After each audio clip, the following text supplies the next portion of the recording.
"I gave your car to him," she said, her words landing like a punch to the stomach. "Jack. He's the love of my life, not you." I froze. The world around me blurred, fading into a distant hum. My heartbeat roared in my ears. "What did you just say?" I whispered, unable to believe the words I had heard. It was the day before our wedding. A day I had spent planning and dreaming about for years. Everything had been set, the venue, the dress, the guests. But now, standing before me, was the woman I loved, the woman I was about to marry, telling me she had given away the sports car I had sacrificed everything to buy. The car that was a symbol of my success, my dedication. A gift I had dreamed of driving with her by my side. She couldn't look at me. Her eyes kept darting away, avoiding mine as if she knew what was coming. But how could she? How could she betray me like this? I tried to hold back the tears welling up in my eyes. Jack. Her first love. The one she had always spoken of with a strange mixture of admiration and regret. I had never understood why. I never asked. Now I wished I had. Why? I asked, my voice breaking. Why him? Why now? She finally met my gaze, and I saw it, the regret, the guilt, the fear, but also a strange sense of relief, like a burden she had been carrying for years had finally been lifted. She had made her choice. "I couldn't stand to see him struggling," she said, her voice soft and almost pleading. "He needed it more than you. You've always had everything, and I didn't want him to leave me again." The words hung in the air, thick with the sting of betrayal. The woman I loved had given away my pride, my joy, my future to a man who had walked out of her life years ago. And now, everything we had built together, the trust, the future, the dream, had been shattered in an instant. I took a step back, the weight of her betrayal crashing down on me. "You really did this, behind my back." My voice was barely a whisper, but it felt like I had shouted it across the world. And just like that, my entire world was crumbling. Before everything crumbled, before betrayal had a name, there was love, real love. At least, I thought it was. Her name was Emma. Stunning, intelligent, and ambitious, she was everything I had ever dreamed of in a partner. I met her in college, and we clicked instantly. There was this magnetic pull, a connection that felt effortless. She wasn't like the other girls I had dated. She wasn't impressed by my wealth or status. In fact, she often joked about my obsession with luxury cars and my desire to live a perfect life. We understood each other in ways that no one else could. I was raised in a wealthy family, parents who had high expectations and a name to uphold. My life has been paved with opportunities, but not necessarily with love. I was the golden child, groomed for success but never really asked about my desires or dreams. That's why, when I met Emma, it felt like a breath of fresh air. She didn't care about my family's money or my car collection. She cared about me, who I really was beneath the surface. We spent 3 years building a life together, and I thought I knew everything about her. She wasn't perfect, of course, no one is. She had a past, and at first, I didn't mind. We all have baggage, right? She had told me about Jack, the man she had been deeply in love with before me. They had been high school sweethearts, and it seemed like a typical story of young love that fizzled out with time and distance. Jack had left her for college in another state, and although they had remained in touch, their relationship had never rekindled. She always spoke of him with a strange, almost reverent tone, but I brushed it off. She was with me now, wasn't she? But there were moments, small moments, that bothered me. The way she would smile softly when his name came up, the odd text message or phone call she would get, her reaction when his name popped up in social media feeds. I asked about it once, and she assured me, with a forced laugh, that there was nothing to worry about. "You're the one I love now," she would say, always with that sweet smile that made my heart flutter. And I believed her. Why wouldn't I? She was my world. Still, I couldn't shake the feeling that there was something more to the story. And then, when I finally bought that sports car, the one I had dreamed of since I was a teenager, Emma was ecstatic.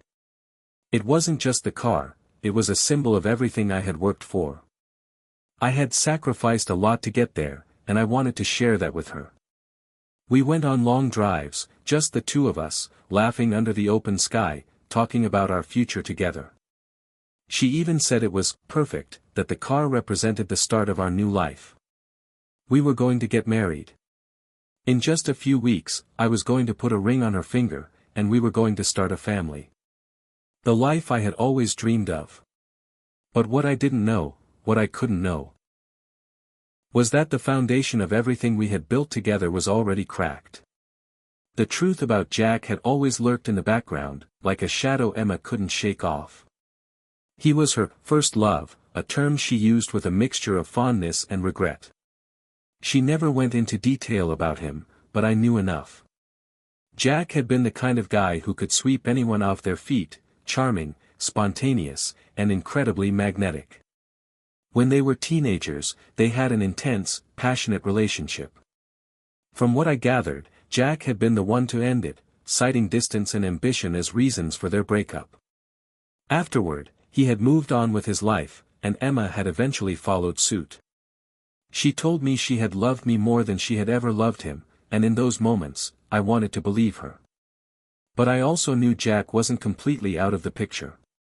He would show up occasionally, around birthdays, holidays, or just to catch up. Every time, Emma's face would light up, and I would feel this gnawing feeling in the pit of my stomach. I told myself I was just being paranoid, that there was no reason for me to feel threatened by someone from her past. After all, I was the one she had chosen. I was the one who had earned her trust. But in the back of my mind, I knew there was unfinished business between them, something I couldn't put my finger on. She never told me how deep her feelings for Jack really went. She always assured me, it was a long time ago, and we've both moved on, but I wasn't sure if she had truly let go. And then came that moment, the night before our wedding, when everything unraveled. What I couldn't understand, and what I would soon come to realize, was that Emma's motivations ran deeper than simple nostalgia or unresolved feelings. There was a need in her, a need for validation, for something she felt was missing. Her relationship with Jack had been the only time in her life when she had felt truly adored and seen. The thing that drove her to give away my car, to betray my trust in such a profound way, wasn't just about him. It was about her own insecurities, her own fear of being alone, of being forgotten. And Jack, he wasn't just a reminder of her past. He was a promise of something she had never fully had with me, unconditional acceptance, the kind that only her first love could provide. She wanted him to fill the void that had always lingered just below the surface of our relationship, a void I couldn't see because I was too busy focusing on the future we had been building together. It was the day before our wedding, a day that should have been filled with excitement, joy, and the promise of a future together. Instead, it was the day my heart broke beyond repair. I had spent the morning checking the final details for the ceremony. Calling the venue, confirming arrangements for the photographer, reviewing the guest list one last time. The tension in the air was thick, but it was a good kind of tension. We had been planning this day for months, and everything was coming together. Emma was in the bedroom, getting ready. I was supposed to be the happiest man alive, standing on the edge of a new chapter in my life with the woman I adored. But when I returned to the house after grabbing a few last-minute items from the store, everything changed. I walked into the living room to find Emma sitting on the couch, her hands trembling as she held her phone in front of her. Her face was pale, her eyes wide with panic. The air around her was heavy with a sense of guilt I couldn't explain. She didn't even look up when I entered. "Emma?" I asked softly, my voice trembling with a strange sense of unease. I had no idea what was coming. She had never been this distant, this lost. Slowly, she looked up at me, her lips parted as if she was trying to say something but couldn't. My heart dropped in an instant.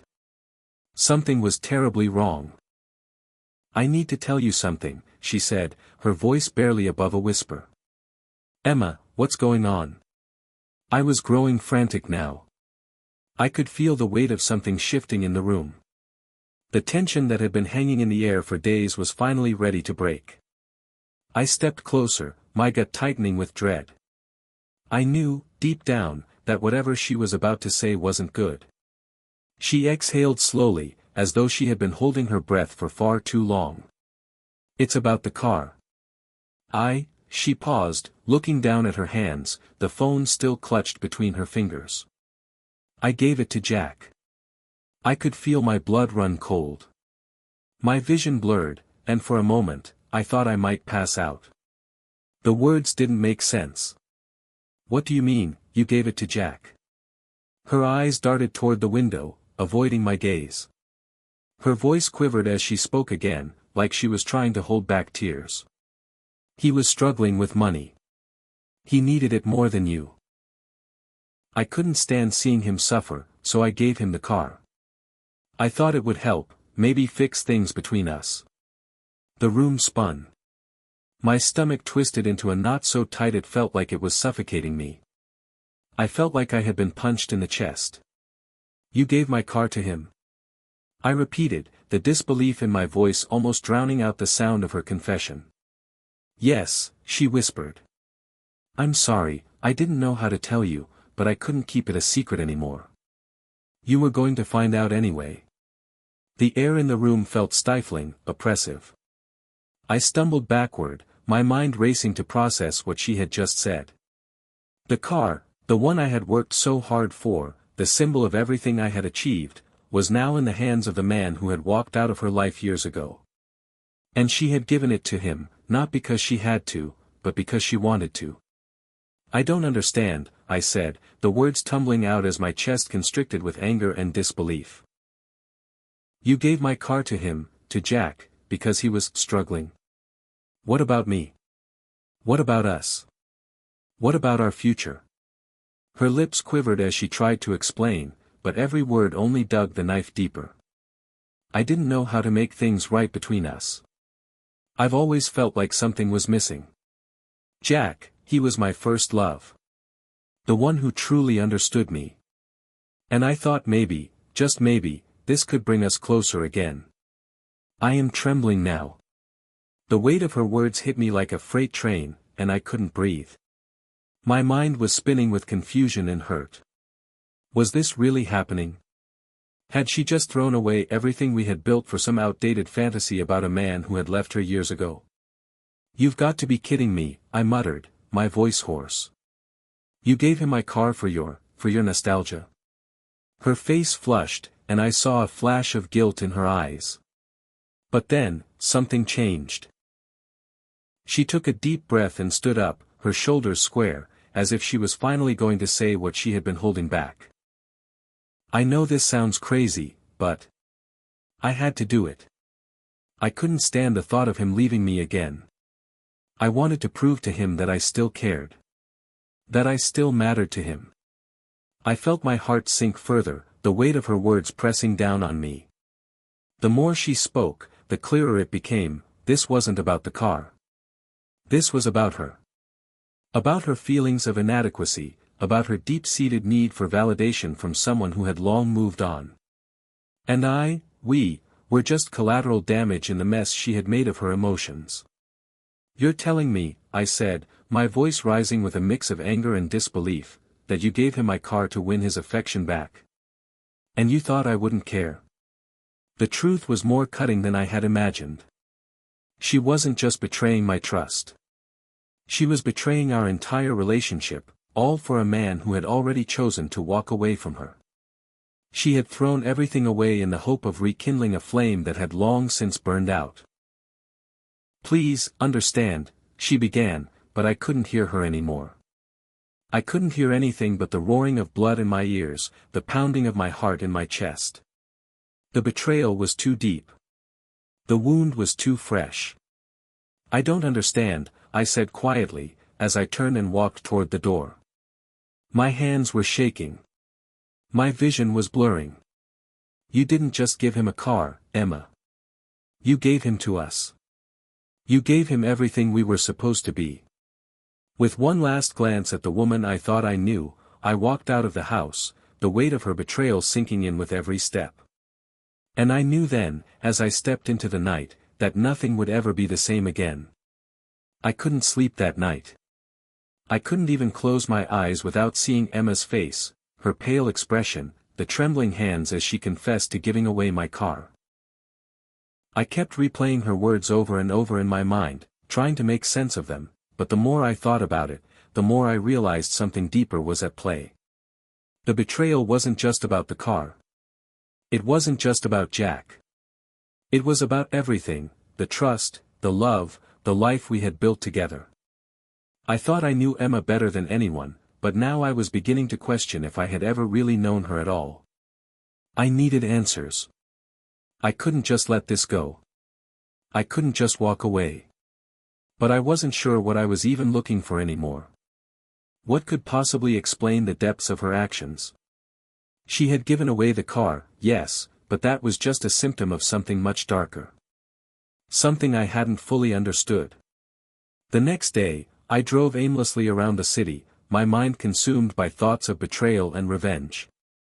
As I passed familiar landmarks, the anger simmering inside me turned into something colder, something calculated. I couldn't let this go. I had worked too hard for everything I had, including Emma. She was supposed to be my partner, my equal, the person who shared my life. And yet, she had made me feel like I was nothing more than an afterthought, a placeholder until someone better came along. That afternoon, I decided to confront her again. I wasn't sure if I was ready to hear more of her excuses, but something told me there was more to the story. I wasn't ready to give up on our relationship, at least not yet. When I arrived at the house, I was surprised to find the door slightly ajar. I knocked, but there was no response. It was as if no one was home, but I knew Emma was still there. I hesitated for a moment, standing on the threshold of the place I had once called home, wondering if I was doing the right thing. Maybe I should just walk away. Maybe I was better off without her. But the door was open. I stepped inside. Emma? I called softly, glancing around the empty living room. There were no signs of her, no sign of anyone. The house felt eerily quiet, almost abandoned. As I walked down the hall toward the bedroom, I heard something, a soft murmur. I paused, listening carefully. The voice was unmistakable. It was Jack. My stomach dropped as I pressed my ear against the door. I couldn't make out the words, but I could hear the low murmur of their voices. My heart raced, blood pounding in my ears. Was she with him? Had she invited him here? Was this the beginning of whatever twisted relationship she had been hiding from me all along? I pushed the door open without thinking, the sound of the hinges creaking in the silent house. There they were, Emma, sitting on the edge of the bed, Jack standing by the window. She looked up in surprise, her face pale as she saw me standing in the doorway. Jack turned, his expression unreadable. For a moment, no one said anything. The silence was deafening. What the hell is going on? I demanded, my voice shaking with anger. Why is he here, Emma? Why? Emma looked at Jack, then back at me, her face a mixture of guilt and shame. She didn't seem to know how to begin. Jack cleared his throat and stepped forward, his eyes locked onto mine. Look, man, it's not what you think. We were just talking. I could feel my fists clenching at my sides. Talking? Talking? Is that what you call it? After everything I've done for you? You've been lying to me for months, Emma, and now this? You invited him into our house like nothing ever happened. She opened her mouth, but Jack stepped in before she could speak. She didn't want you to know. She didn't want to hurt you, but, hell, man, it's time you knew the truth. I blinked, my heart hammering in my chest. What truth? Emma shifted uncomfortably, her eyes darting back and forth between Jack and me. I'm sorry, I didn't want it to happen like this. I didn't know how to tell you. Jack continued, his tone colder now. You think she's the only one with secrets? You really think she's the only one who's been holding back the truth? I was starting to feel dizzy. What was he saying? What the hell was happening? Don't listen to him, Emma whispered, her voice barely audible, as she reached out to me. But I stepped back, shaking my head. What are you talking about? I demanded, my anger threatening to boil over. What truth? What is going on here? Jack took a deep breath, his eyes narrowing as he studied me with a strange mix of pity and disdain. I never left, man. I never really left. I've been here, in the background, watching. You think she moved on from me? You think she was really in love with you? You're fooling yourself. The words hit me like a punch to the gut. I staggered back, my mind racing. I was still trying to process everything, still trying to make sense of the web of lies that was now unfolding before me. Emma had given Jack my car, but this was a whole new level of betrayal. What was he talking about? Had she really been hiding her feelings for him all this time? Had she been playing both of us? I felt my entire world tilting, and for a moment, I didn't know if I could stand. Jack wasn't just her first love, he was still in her life, still a part of the picture. She hadn't just given him my car. She had been keeping him close, manipulating the situation so that when the time was right, she could pull him back in. No, I whispered, shaking my head as I tried to make sense of it all. No, this can't be real. This can't be happening. Emma's face softened, but there was no apology in her eyes. Only pity. I never wanted to hurt you, she said softly. But I never stopped loving him. I don't know if I ever will. And just like that, the last shred of hope I had was gone. It wasn't just the car. It was everything. It was the lies, the secrets, the love that had never been as real as I thought. I turned and walked out of the house, my chest tight with rage, betrayal, and heartache. I spent the next few days in a daze, barely functioning. The betrayal had gutted me, hollowing me out from the inside. Emma's confession, her relationship with Jack, the lies, the manipulation, tore apart the world I thought I knew. But in the midst of the confusion, one thing was clear, I couldn't let this go. Not yet. Not ever. The first few hours after the confrontation had been a blur. I walked out of the house, consumed by a storm of anger and betrayal, my mind swirling with thoughts of revenge. I couldn't let Emma and Jack win. I couldn't let them think they had gotten away with it. And I certainly couldn't let her walk away with everything I had given her. But revenge, true, satisfying revenge, would require more than just anger. It needed precision. Strategy. I had to hit them where it hurt most. I had always prided myself on being calm, collected, and methodical in everything I did. In business, I was a shark. In relationships, I had prided myself on my generosity and trustworthiness, always giving others the benefit of the doubt. But now, I realized, I had to use those same traits in a way I never thought I would. Against the woman I loved and the man who had betrayed me. The first step was simple, sever all ties with Emma. This wasn't just about blocking her on social media or deleting her number, it was about erasing her influence from my life completely. I took all her things from the house, clothes, personal items, gifts, and packed them into boxes. I didn't leave a single thing behind. I even removed her pictures from the walls, as though she had never existed in my world. When I was finished, I rented a storage unit and dropped off everything. I had to force myself to let go. Every shirt, every bracelet, every trinket she had left behind, it all felt like a weight around my neck. But I knew this was the only way to clear my mind. To start fresh. The pain was sharp, but it was necessary. No more reminders of her. No more traces of Jack lurking in the corners of my home. I would not be the man who clung to false hope, to someone who had never truly cared for me. But that wasn't enough. Emma was only one part of the betrayal. Jack needed to feel the sting of my revenge, too. I'd done my research. I knew where Jack lived, where he worked, and what his weaknesses were.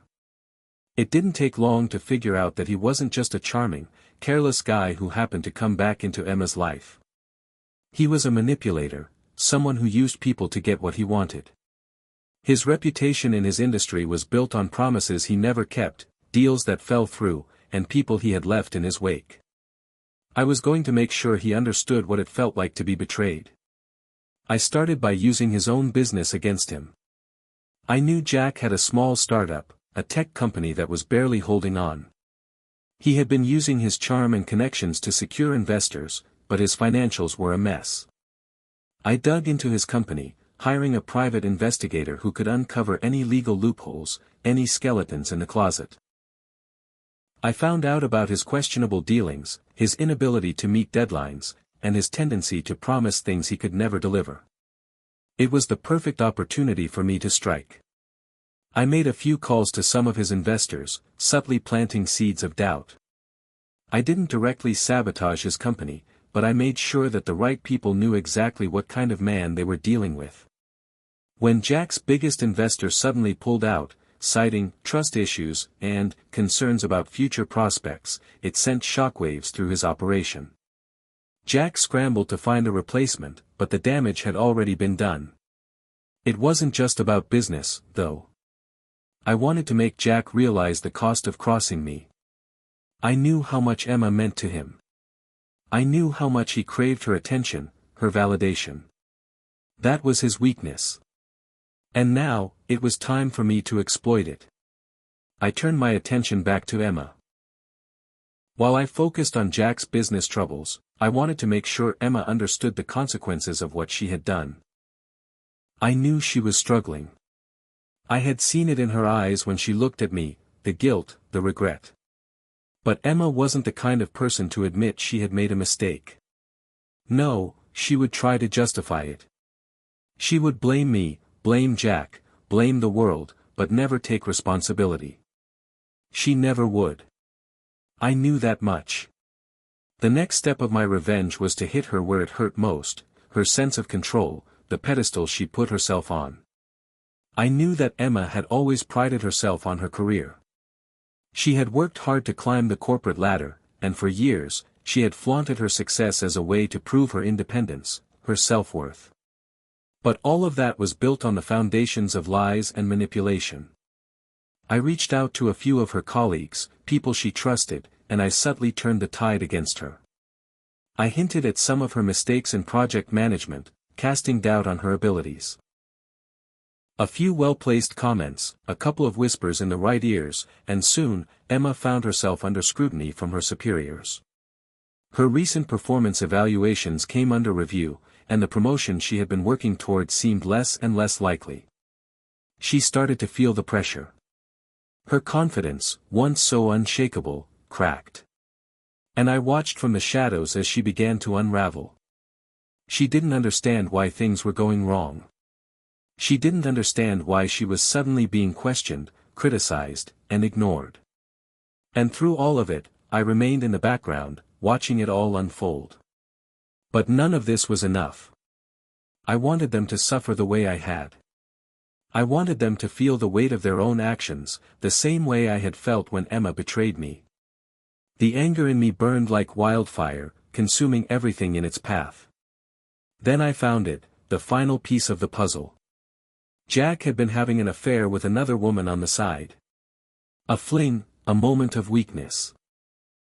But it was the kind of secret that could destroy him. His reputation, his image, everything he had worked for. If this got out, it would ruin him. I approached the woman, Jessica, who Jack had been seeing.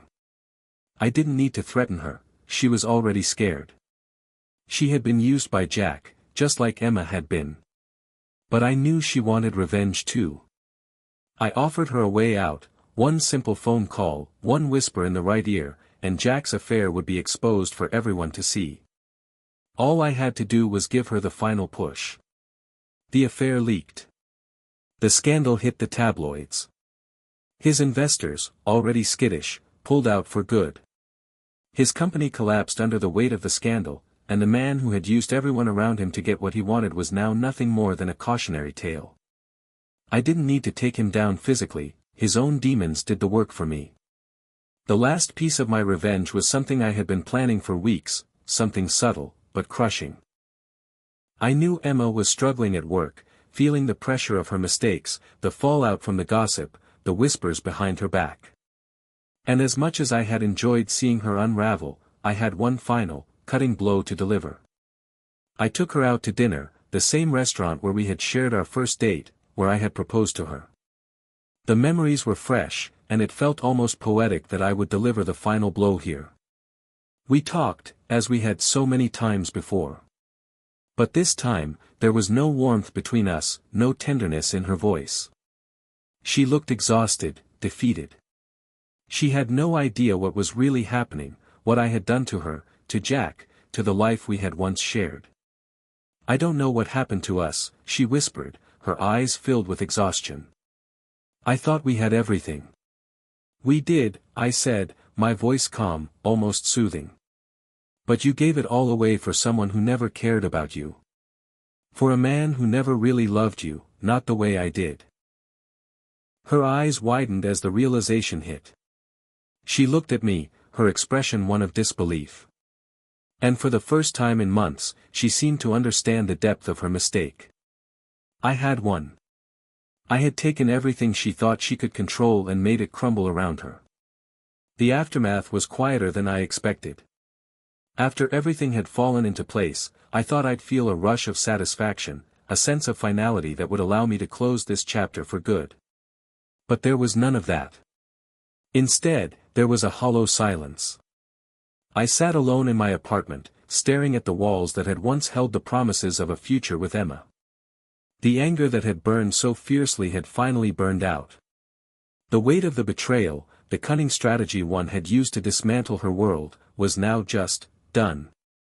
And yet, there was no peace. I had destroyed everything, her career, her relationship with Jack, the life we had built together. I watched her break, piece by piece. And when I saw the look in her eyes, her helplessness, her realization that everything she had taken for granted was slipping through her fingers, that's when I understood. This revenge, this wasn't the satisfaction I had expected. It wasn't going to heal the gaping wound in my chest. I didn't feel like a victor. I felt empty. A few days later, I received an email from Emma. It was short, cold, and to the point. "Don't think I don't know what you did. I will make sure your life becomes just as miserable as mine has become. You may have won the battle, but I will win the war." At first, I laughed. But as the words sank in, something inside me tightened. I hadn't just ruined her life, I had created a new enemy. One who now understood the depths to which I would go to destroy everything. I knew she was right in one sense, she wasn't done. Emma wasn't going to just fade away. She had a fire in her, one that, unlike mine, was driven by something deeper. Rage, revenge, and perhaps even guilt for the betrayal she had caused. But this was just the beginning. Jack's downfall wasn't as dramatic, but it was far more permanent. His company, now just a shell of what it once was, had folded under the pressure. The investors who had pulled out started a lawsuit, claiming fraud and misrepresentation. Jack had no defense. His name was ruined in the tech industry. His connections, which he had so carefully crafted and nurtured, became a trap that ensnared him. The affair, the lies, the manipulations, it all caught up with him. I never directly reached out to him again. I didn't need to. The man who had once been the center of Emma's world had now become a cautionary tale. The whispers in the halls, the glances in boardrooms, Jack was nothing more than a ghost now. His reputation had been decimated. But here I was, sitting alone. The sweet taste of revenge I had imagined. Gone. Replaced by a bitter emptiness that clung to my bones. I had crushed their world. I had watched them fall. But in the quiet aftermath, I realized that something was missing. What had I truly gained? I had proven a point, sure. I had made Emma and Jack feel the weight of their actions. But I had also lost a part of myself in the process. Somewhere along the way, I had stopped being the man who was betrayed and became the very thing I had despised, someone driven by the darkness of revenge. And now, with everything in ruins, I was left with nothing but the cold, hollow echo of a life I once thought was perfect. In the weeks that followed, I began to rebuild. I threw myself into my business, something I had neglected for far too long while I was consumed with anger and vengeance. Slowly, I focused on myself again, finding purpose in things other than the destruction of those who had wronged me. But Emma and Jack, no matter how far I tried to distance myself, were never truly gone. I could feel their presence in the back of my mind, like shadows waiting for their turn to strike. Emma's cold words from the email still haunted me, and I knew that no matter how much I rebuilt my life, I would always have one eye over my shoulder. She had promised me war, and I didn't think she was a woman who would ever back down easily. And as for Jack, the tech industry had chewed him up and spit him out, but I could already feel the rumblings of something stirring within him. His arrogance and pride were too deeply ingrained to let him stay down for long. It wouldn't surprise me if, one day, he tried to crawl his way back into Emma's life. And if he did, I'd be waiting. Because, as I sat in the silence, I realized that revenge wasn't a one-time thing. It was a cycle. A cycle that never truly ends. And though I had exacted my vengeance, I had set something much darker in motion. The damage I had caused would have ripple effects that extended far beyond what I had anticipated. There were still pieces to pick up, and in some twisted way, I had become a part of that cycle, too. As I close the door on this chapter, I can't help but wonder, what will Emma do next? Will she seek her own revenge in ways I can't anticipate? Will Jack rise from the ashes of his own failure and try to reclaim his place in Emma's heart, and in the world? One thing is for sure, the battle may be over, but the war is far from finished. If you think you've seen the last of this story, think again. The plot is thickening, and the war between these characters has only just begun. In the next video, we'll dive deeper into Emma's plans for revenge and how Jack might claw his way back into the lives of those he's wronged. Will he succeed? Or will Emma finally take control of the narrative, using everything at her disposal to get back what she believes is hers? Don't miss it, because the real drama is only just beginning. Subscribe, like, and turn on notifications so you don't miss what comes next.